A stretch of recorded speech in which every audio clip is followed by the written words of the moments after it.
নমস্কার। আশা করি আপনাদের ডাব্লিউবিপিএসসি ক্লার্কশিপের যে ডেসক্রিপটিভ পার্ট তার প্রিপারেশন খুব ভালো করে চলছে।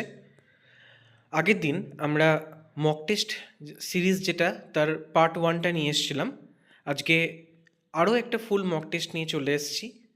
এর সলিউশনটা আমি আজকেই আপলোড করে দেবো এবং এই যে পেপারটা রয়েছে সেই পেপারটা আপনারা প্রথমে দেখে নেন এবং এখান থেকে প্র্যাকটিস করুন। ভিডিওটা আপনারা পজ করে হোক বা স্ক্রিনশট নিয়ে হন, আপনারা চেষ্টা করুন যে এটা 55 মিনিটের মধ্যে এই 6টা রাইটিং লেখার।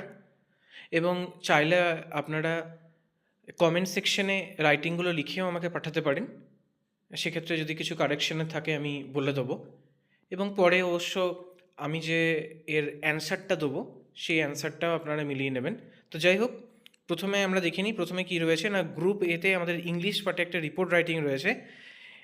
Is stampede in a political rally, একজন পলিটিক্যাল পপুলার একজন অ্যাক্টর, তার যে র্যালি সেখানে পদপিষ্ট হয়ে যে মারা গেছেন 36 জন, সেটা নিয়ে একটা রিপোর্ট রাইটিং রয়েছে।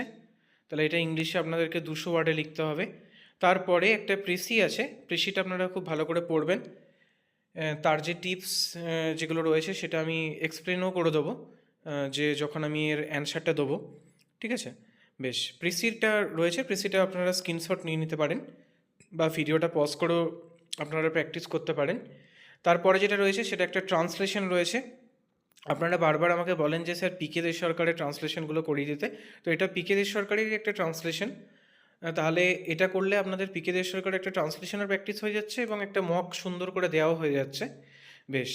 তারপরে যেটা রয়েছে সেটা একটা বাংলা প্রতিবেদন রয়েছে যে সাইবার ক্রাইম, যেটা খুব গুরুত্বপূর্ণ। আমি এখানে রাইটিংগুলো খুব গুরুত্বপূর্ণ, যে রাইটিংগুলো পরীক্ষার জন্য ইম্পর্টেন্ট সেগুলোই আমি এই মক সিরিজটাতে দেবো এবং কীভাবে লিখতে হবে সেটাও কিন্তু আমি লিখে দেবো প্রতিবেদনটা। তাহলে আপনাদের পুরো ডেসক্রিপটিভ পার্টটাই একটা খুব ভালো প্রিপারেশন হয়ে যাবে আশা করি।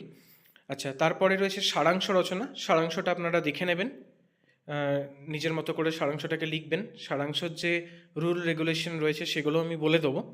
আচ্ছা, এবং তারপর একটা বঙ্গানুবাদ রয়েছে। ঠিক আছে, বঙ্গানুবাদটা আপনারা খুব ভালো করে পড়ে সেটাকে পড়বেন এবং সেটাকে ভালো করে লিখবেন। চেষ্টা করবেন যে এটা 50 থেকে 55 মিনিটের মধ্যেই 6টা রাইটিংকে খুব সুন্দর করে লেখার।